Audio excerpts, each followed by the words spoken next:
Universitas Airlangga merupakan salah satu universitas terbaik di Pulau Jawa, serta menduduki peringkat keempat di Indonesia. Universitas yang melahirkan lulusan terbaik dengan moral yang tinggi, universitas yang menjadi wadah mahasiswa untuk berkarya, berkreativitas, dan berprestasi. Mahasiswa Universitas Airlangga tidak hanya dari Pulau Jawa saja, melainkan dari berbagai suku bangsa dan bahasa yang berbeda-beda. Bhinneka Tunggal Ika adalah moto atau semboyan bangsa Indonesia yang tertulis pada lambang negara Indonesia, Garuda Pancasila. Frasa ini berasal dari bahasa Jawa kuno yang artinya adalah berbeda-beda tetapi tetap satu. Salah satu kebinekaan yang ada di Indonesia adalah perbedaan bahasa. Seperti yang kita ketahui bahwa di Indonesia memiliki suku, bangsa, dan budaya yang berbeda-beda.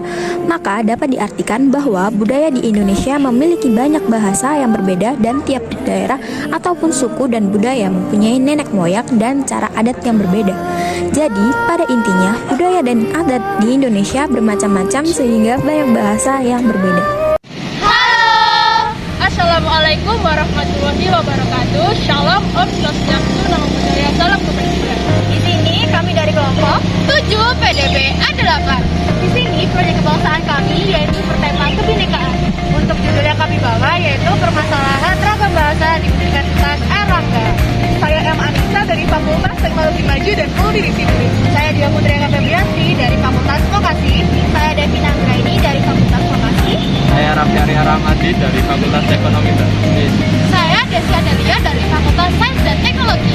Saya Rini Trijayanti dari Fakultas Vokasi. Saya Rifaya Keisa dari Fakultas Hukum. Saya Tiara dari Fadila dari Fakultas Psikologi. Halo semuanya, perkenalkan namaku Desia Delia dari Fakultas Sains dan Teknologi. Dan aku Devina Anggraini dari Fakultas Vokasi. Kalian tahu gak sih, mahasiswa di Universitas Airlangga itu gak hanya dari Jawa Timur aja loh. Bener banget tuh Dev, karena kita ini bagikan Indonesia kecil. Mahasiswa UNER sendiri itu berasal dari Sabang sampai Merauke. Kalian pasti pengen tahu kan bagaimana cara mereka beradaptasi dan bagaimana cara mereka menyesuaikan diri di Surabaya. Yuk simak videonya.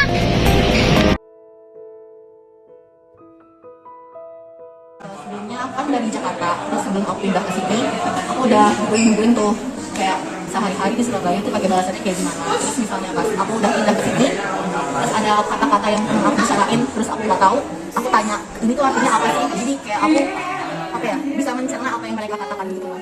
Itu cara adaptasi aku sih selama ini.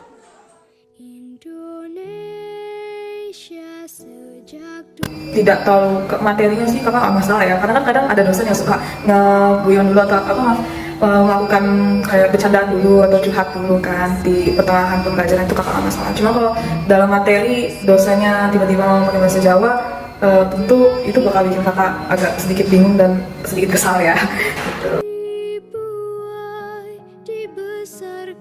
Jadi menurut saya perbedaan bahasa itu adalah hal lumrah. Kenapa? Karena kita lihat secara geografik, Indonesia itu terdiri atas pulau-pulau, dan batasan geografik kita tidak hanya berbatas pada daratan, tetapi lautan. Tentu bahasa untuk menyeberang lautan itu susah, walaupun ada beberapa kemiripan, pada akhirnya akan berbeda pula. Lalu untuk persatuan, ya tentu jawabannya singkat, kita pakailah bahasa Indonesia. Terima kasih.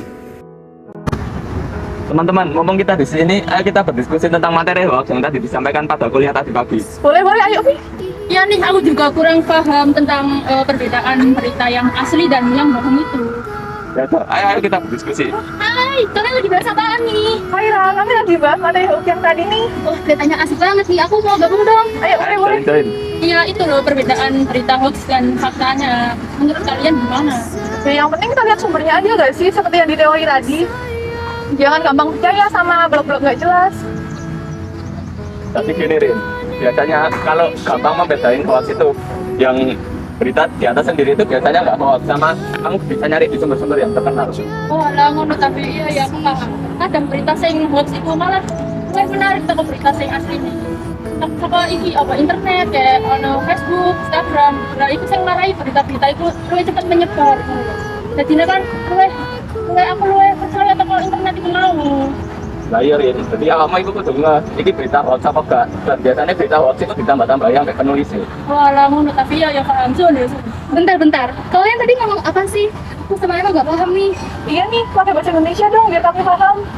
Oh iya, maaf teman-teman, gara-gara aku dari SMA itu sering pakai bahasa Jawa, jadinya aku kebiasaan pakai bahasa Jawa. Maaf teman-teman. Oh iya deh, nggak apa-apa.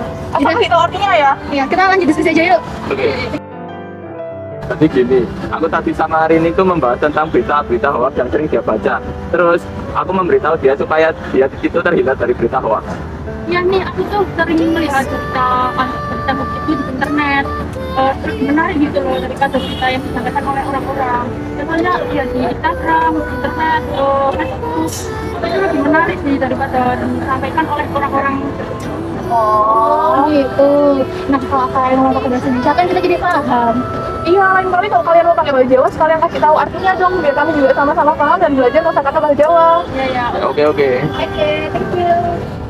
Perbedaan asal daerah dari setiap mahasiswa berdampak pada interaksi dan komunikasi. Perbedaan bahasa yang terjadi bukanlah suatu hambatan bagi kita semua untuk berkomunikasi. Persoalan perbedaan bahasa yang seringkali terjadi di lingkungan Universitas Airlangga yaitu antar bahasa daerah khususnya bahasa Jawa, yang jarang dipahami oleh mahasiswa dari luar suku Jawa. Karena hal tersebut tidak dapat terhindarkan, kita sebagai mahasiswa harus menyikapinya dengan bijak, dengan cara mengambil manfaat dari setiap kejadian. Dalam hal ini kita dapat saling belajar antar bahasa daerah atau bahasa asing agar tidak terjadi kesalahpahaman. Perlunya bahasa daerah dilestarikan dan dibudidayakan diharapkan bisa menjadi suatu momentum untuk kita memperkaya ilmu dalam berbahasa. Jangan sampai perbedaan bahasa membuat kita renggang. Justru kekayaan bahasa kitalah yang harusnya menjadi semangat persatuan dan selalu berpegang kepada Bhinneka Tunggal Ika sebagai dasar kita dalam bermasyarakat, berteman, dan bersosialisasi. Mas Raffi pergi ke Pantai Kuta, pergi ke sana dari Surabaya. Bhinneka Tunggal Ika adalah semboyan kita, walaupun berbeda-beda tetapi tetap satu jua.